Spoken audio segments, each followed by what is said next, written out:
Hello, this is Northwest Trains. I'm Tom, and today we've got an unboxing video, sort of.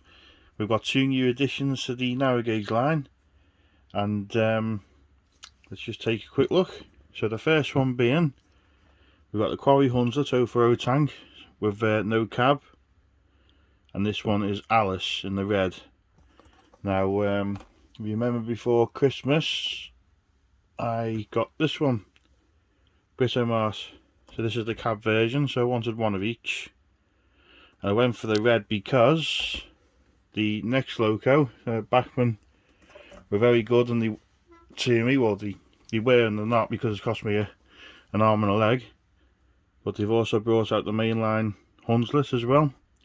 So I got this one in the black livery, and this is Charles. So this one's the only one that's preserved in this current state, even though it's not running and it's not likely to ever run. I think it's owned by the National Trust. It's in a museum in Wales, I think, somewhere. I forget the name of the place. But yeah, I wanted a version that still exists as this is, because one day I might get Linda, or I think it's Blanche, in the current state of Bachmann ever bring one out. So I opted for the sound fitted version because I got the double fairly with sound, and you can just see what product code it is. So we've seen these boxes 1,000 times. I'm not going to waste time getting them out, so I'll be back in a sec. Okay, without spending forever looking at the box and stuff, just a quick look at what you get with the details. You got the etched nameplates there, they're very nice. Got the shovel and another tool here, so that's for raking out the ash. Got the block buffer sets. There will be instructions on how to fit them, so we just take a little look. So that's what we get with the open Hunslet. I mean, it's the same instructions as you get with the the one I got with Mart anyway. So just have a quick glance. Where to oil, where to fit the decoder. I'm going to have to do that at some stage, so that should be interesting.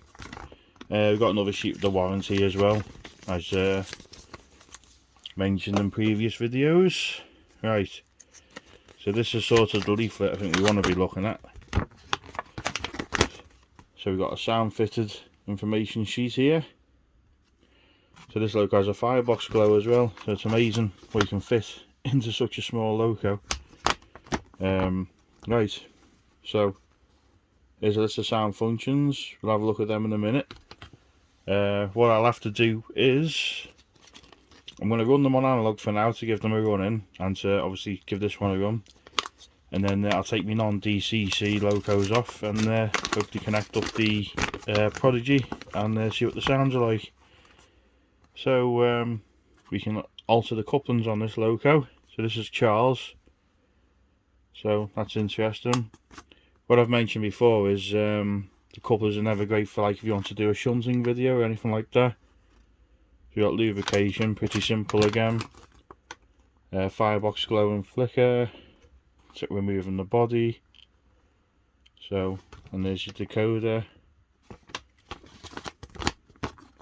And then we've got the usual warranty and spare parts list, so on.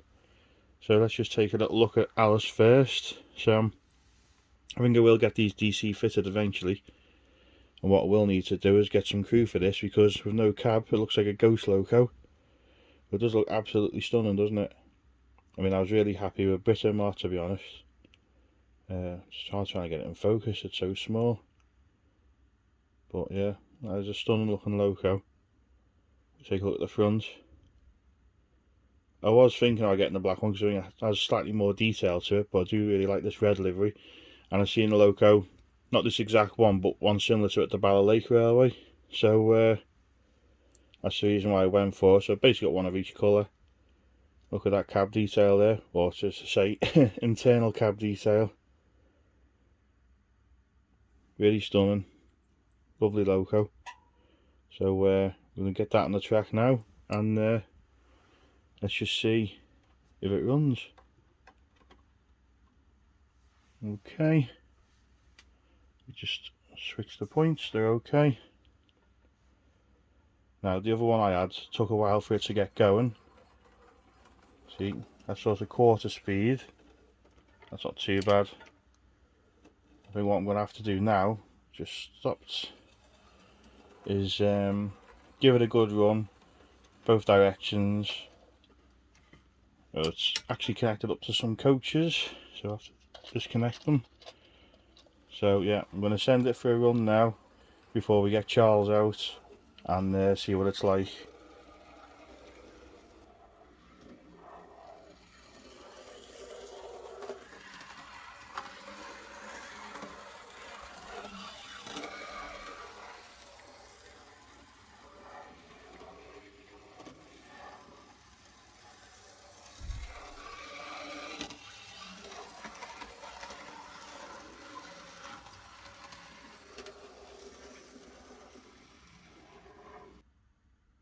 Okay, I've given Alice a good running, so we'll have her pulling some coaches and wagons on the layout and see what I can do.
Right, Alice was excellent, lovely quality runner.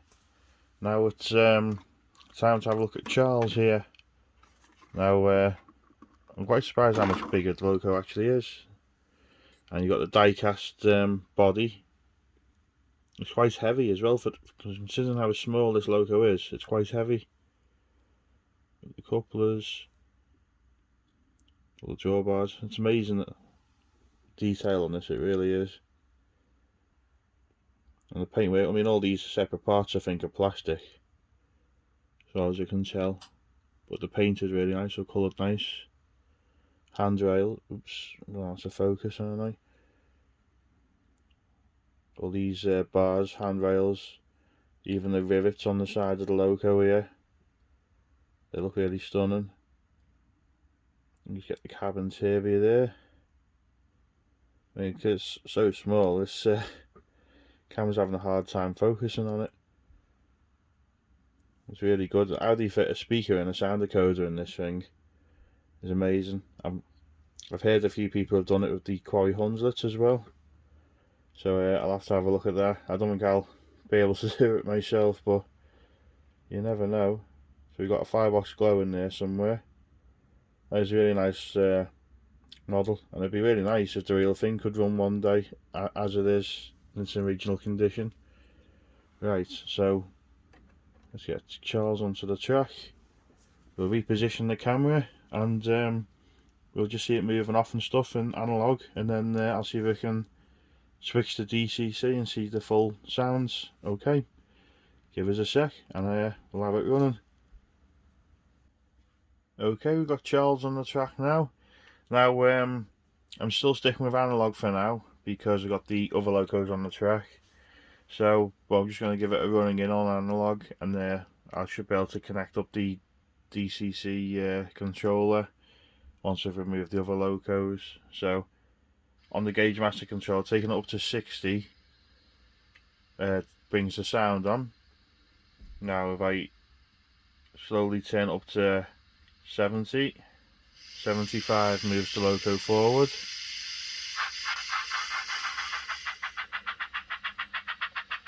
Very smooth to start with that, I must say. I can see the firebox flicker coming on. So take it to 70. I don't go all the way off, so just flick it back the opposite direction and the sound stays on. I'll just bring it back into the siding.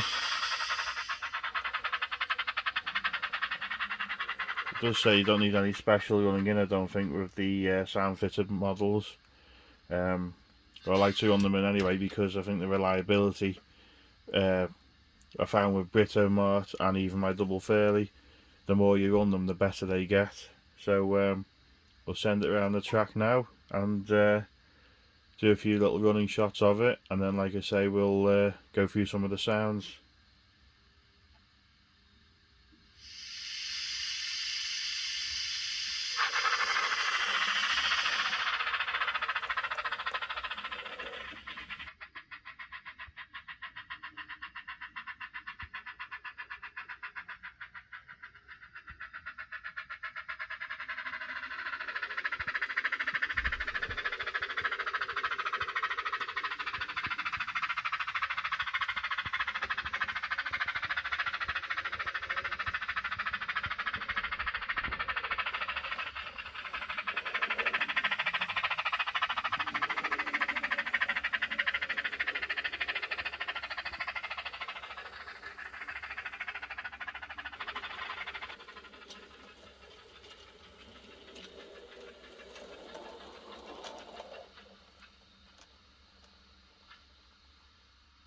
Just one thing worth mentioning now. Now this loco's still being run analog, and as you can see the sound's working, so you don't need a digital layout to run these Bachmann locos with the sound in them. What happens as well is you put them on static. As you can see, the fire flick has just come on. So again, on the gauge master controller it's set to 60 now, so the loco doesn't move, but then the firebox door opens, coal shoveling starts, and we just move the speed up now to 70. It should move off again.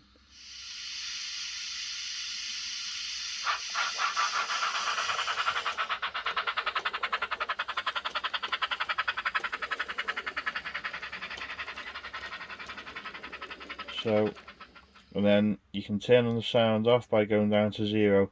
But I think that's another nice feature. You don't need a DCC layout with a fancy controller. A basic gauge master controller, and you can use the sounds on the locos. Obviously it's better with a DCC controller because you can have the whistles and squeal noises, whistle, so on. But for just an analog layout, it's still a nice little feature to have. And like I say, when it's static in the station, you leave the power on so much, you'll still see a few of the features with the loco. So just worth pointing out. I'm going to connect it up to the digital now, and let's see some of these sounds.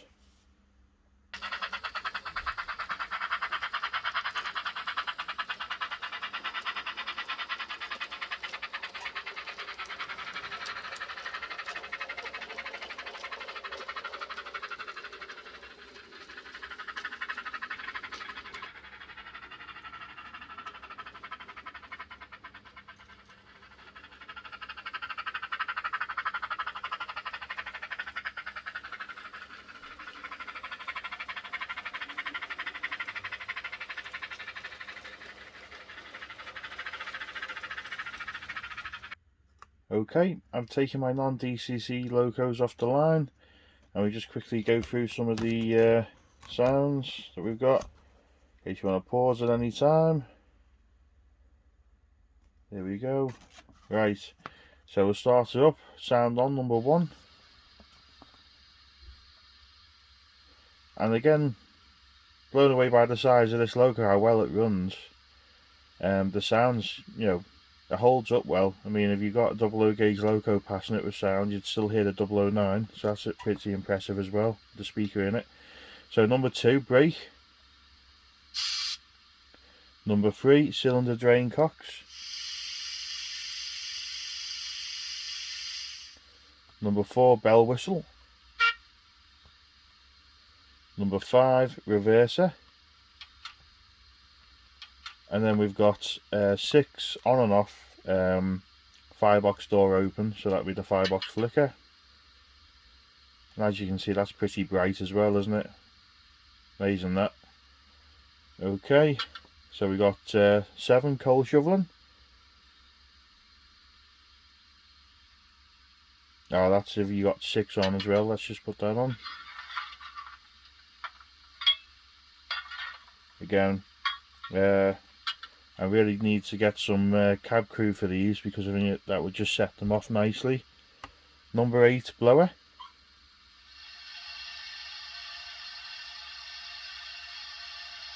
Number 9 flange squeal. So we'll have to move the loco to see that.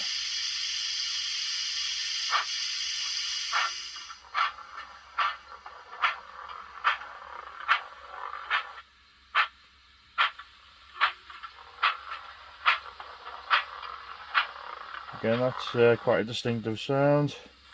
Let's reverse it back.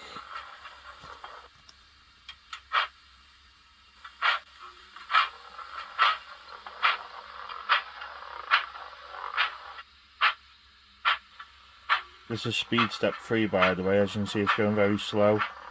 Slightly better running than on the analog, as you'd imagine. Right, so we got shift, oh sorry, talking to myself. So we got speed lock 10, 11 handbrake. Handbrake on. Brake on. Okay, thanks. Brakes. That's a bit different. I never heard anyone talking on it before. Right, water tank filling 12.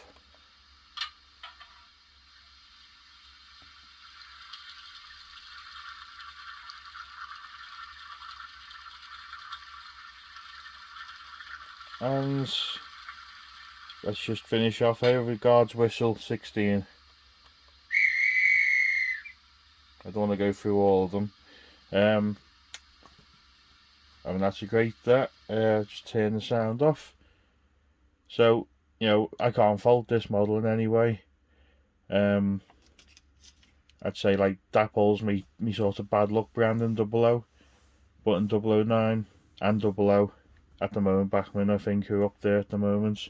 It's going to be hard to beat them, and especially, you know, if it takes 4 years to produce a model like this, it's well worth the wait. You'd soon have fewer models with no faults, or less faults, than loads of locos that you get wound up about. So we'll do a few more clips of it running, and we'll conclude the video.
Right, as you can see, we've got the two of them together, and you can just see how small Alice is here compared to Charles, and it is amazing what they've done with these little quarry Hunslets.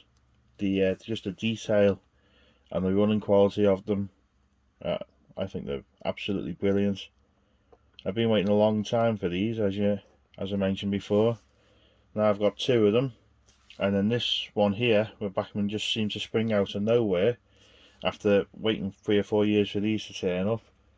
This one came within a couple of months, so it is amazing the variety now you can get in 009, and it's quickly turning into quite a collection, and I've only had more space to extend this railway, but who knows for the future, Again, let me know what you think, which loco do you prefer, and as usual, like, comment, subscribe, and a big thanks again for watching. Keep an eye out for the next video, and I'll see you soon.